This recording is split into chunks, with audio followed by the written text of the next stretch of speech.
morning guys, I hope all is well. So it's Gary here. This is going to be the first vlog that I've done for the channel, and I'm home in Killarney. So I'm from Kerry myself, from Killarney, County Kerry. So what I wanted to do to start off this vlog was give you a bit of background about me. So for those of you that didn't follow me in the past, maybe you have. I used to do a bit of YouTube vlogging on my own channel, Skinny Gaz. And I've been doing social media for quite a while. And one of the things I've always put across on social media was not just stuff related to fitness and not just like my own training and my own nutrition and stuff, but also kind of the more thought process stuff and motivation style stuff. I wouldn't call it motivational speaking because I think a lot of that is just BS. But what I like to do is share a lot of my thoughts, particularly on life and particularly on the decisions that I make and how I live my own life.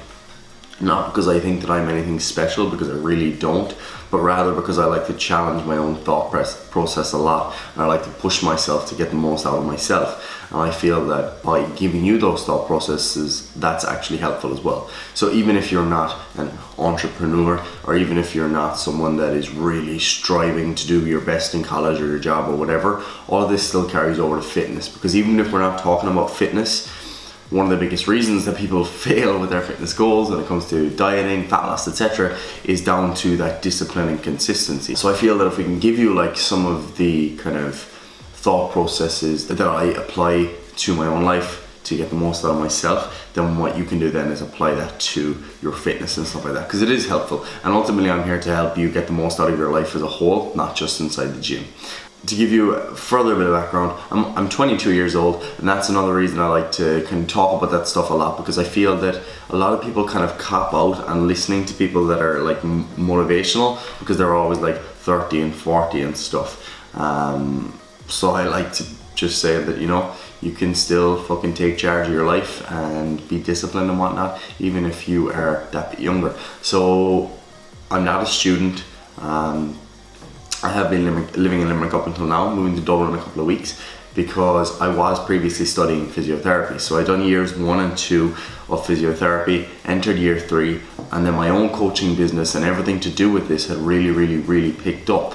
And I was at a point where I needed to make a call, you know, do you put all of your cards in on this fitness industry stuff and like actually give it the effort it deserves now? Or do you wait, sit out the degree for the next two years and then risk the chance that that opportunity for me was now gone when I left college? So that was the decision that I had to make. The hardest decision I ever made in my life, because unlike most people, I actually really enjoyed college and somewhat excelled, done really well in college, and I really liked physiotherapy.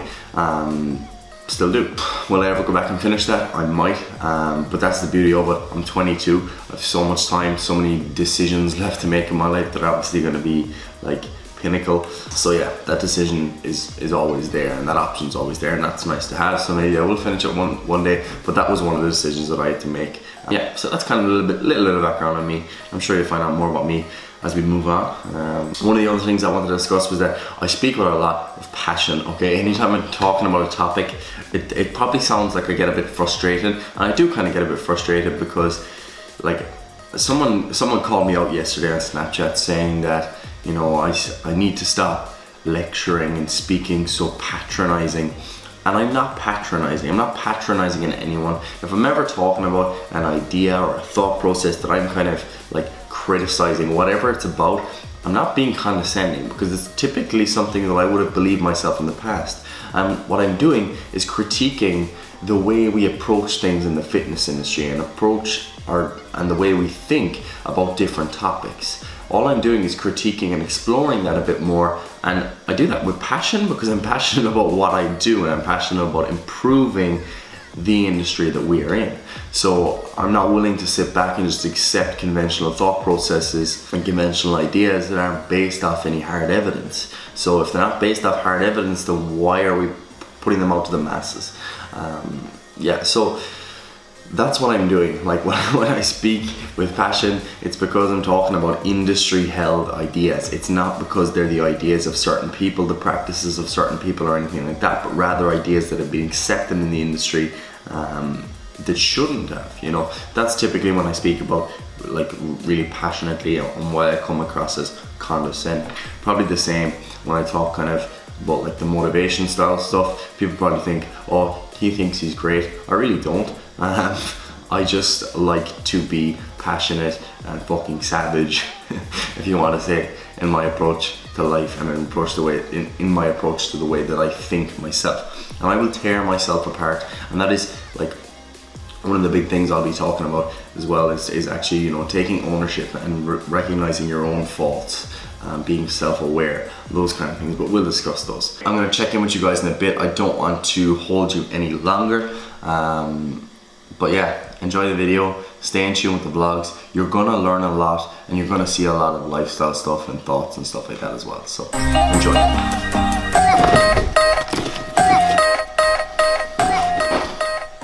So, first meal of the day, this is breakfast, not your conventional breakfast. What this is, we've got some mince, 95% lean, we've got some green beans, and we've got some broccoli. What I'm also gonna do is add a little bit of peanut butter on top of that. So, I like me a protein and fat breakfast.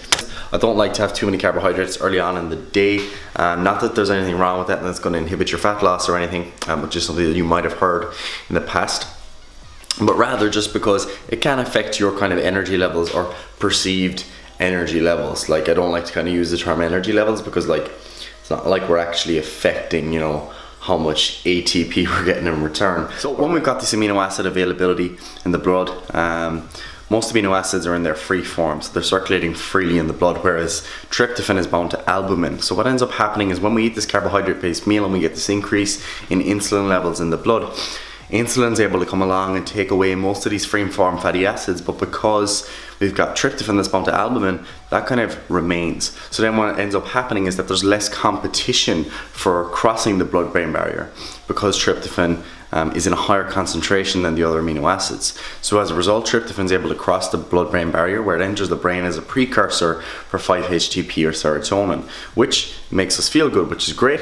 But we've also got the fact that serotonin then can be converted to melatonin, which is great late at night if you want to help your sleep. Eating carbohydrates late at night is a good idea. But if it's early on in the day, you probably don't want to be reducing your alertness or, like, you know, your subjective like performance or energy levels or whatever. And that's one of the things that you will see in research, is that subjective levels of kind of cognitive performance can be reduced after like really high carbohydrate meals, where we get one more thing on that. That is a Body Fuels meal as well. So we are affiliated with Body Fuels.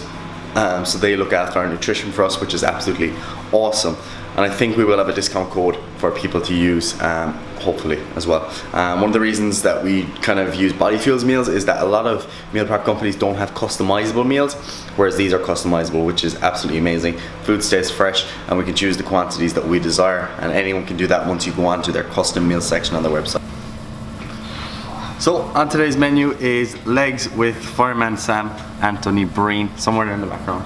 He's there. But we're doing legs. So we got a hamstring focus session today. So the way I kind of skew my lower body volume throughout the week is one session I'll do a more quad focus workout. But mainly when I say focus, I just mean that it's kind of more so at the start of the session that I do the more difficult quad work.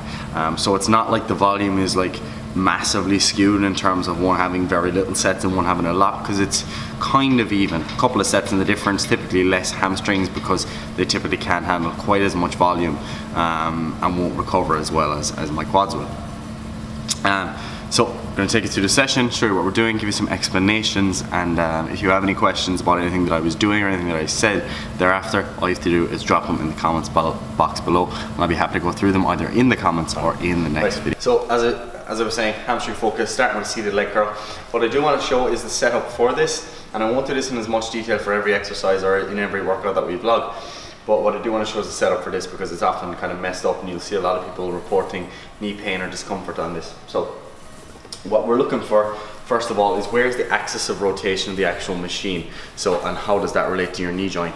So if we come over here and look where the axis actually is, okay? So this is the axis about which this lever is moving when we pull on it to actually curl with the hamstring. So what we're gonna see is that when I set this up, I'll adjust my seat height to ensure that this knee joint, as if there's a straight line going from that knee joint right through the axis, because then we've lined up the axis of rotation of my body and of the machine, okay? From there, we're locking ourselves in. Or sorry, we'll put the feet up first. But Most gyms will allow you to adjust this. Unfortunately, this one doesn't. But what you should be looking for is that when your leg is up there, you should be able to just slightly pull your leg off. So you should have a little bit of extra active range up there to ensure you're not being pulled into the passive range. And also, you don't really want to be pulling into full extension here either, especially if you're lacking control, because what will end up happening is it pulls you up into hyperextension of the knee, which actually requires some rotation. And if you're not actually actively controlling that rotation, then that's when we can start to encounter some issues, because while the knee does primarily move in 1 degree of freedom, there is like some rotation there as well, particularly because of the shape of the menisci and all stuff like that, but we don't need to worry about that. So as we set up, what we're doing is putting the feet up towards us. We know that the gastrocnemius, the calf muscle, also crosses the knee joint, so it is involved here. It does play a role. So what I want to do is standardize that length as we pull down into the knee flexion position. If I was to plantar flex like that, what it is going to do is probably encounter some active insufficiency of the calf, and you'll feel some cramping there. So locking ourselves in.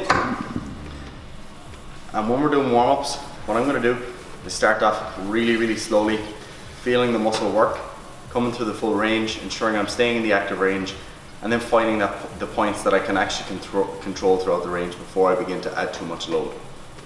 And don't mistake all the sciencey, fancy, anatomy, biomechanicsy stuff for a lack of hard work. Once we lock everything in and everything's on point and we're pain-free, go to work on it.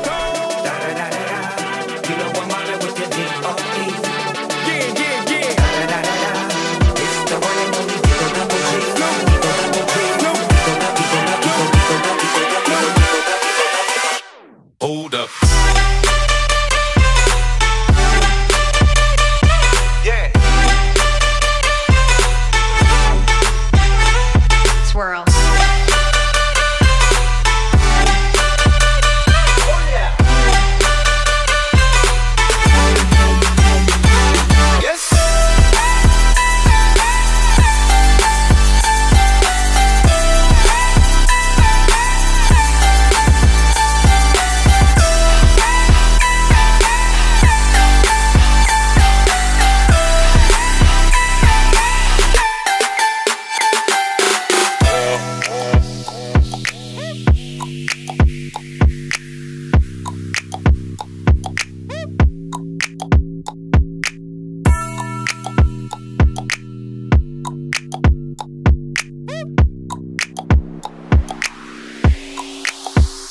Hold up.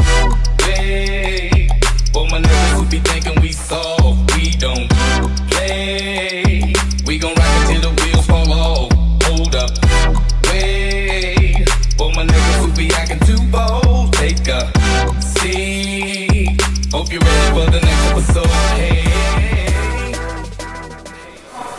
So third exercise is a heel elevated front squat. And what we're trying to do here is get the absolute most from the quads without taxing the lower back and the glutes, which have been kind of beaten up already throughout the rest of the session. So that's one of the things that we focus on when we're doing, like, you know, quad work after hamstring work. We're already taxed. What we want to do is get the most from the quads without loading the other muscle groups that have already been beaten down throughout the session. So a barbell back squat at this point in the workout probably wouldn't be the best option, given that we're already going to be fatigued. We're not going to be like prepared to like output the absolute maximum amount of force from all the muscle groups that are coordinating that lift. So instead what we're doing is elevating the heels, allowing the knees to travel forward and putting a lot of that load onto the quads, making it a very quad dominant, knee dominant squat variation. And while we've discussed on Snapchat a few times about how you can't really shift the tension from the quads or glutes like massively differently in a normal squat variation by small changes, if you exaggerate it as much as the knees are going to be exaggerated here, you'll notice how this is going to have some changes. Give it a go. Alright guys, so enough of the cheesy kind of hardcore lifter music. What we've got here is a heel elevated front squat. Quad focus squat, as I mentioned, and the reason that is a quad focus squat is because of how much we're allowing those knees to travel over the toes at the bottom of the squat. Contrary to some popular belief, this isn't dangerous, don't worry. Provided you have no previous knee pathology, this is going to be of no issue. So what I'm looking to do is get down into the deepest knee flexion that I possibly can, since the restriction of dorsiflexion at the ankle is no longer there because I've elevated that heel. So I can get right down into the deepest amount of hip flexion or knee flexion possible without as much of a restriction from hip flexion either, as I'm now remaining a lot more upright because of that additional dorsiflexion. You will feel this quite a lot in the quads because it's taking them right into their stretch position, right into deep knee flexion.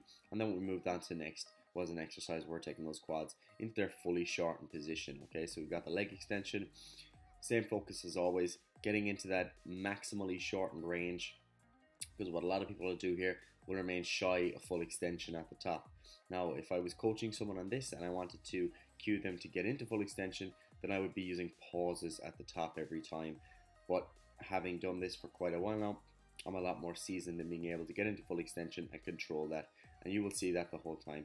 It's constantly a controlled movement. We're squeezing, and that's not an excuse to use light weight by any means. When squeezing the muscle, you should still be looking to use heavy weight. I'm using pretty much the stack there, and I'm not that much of a strong guy. So yeah, guys, that's it for this video.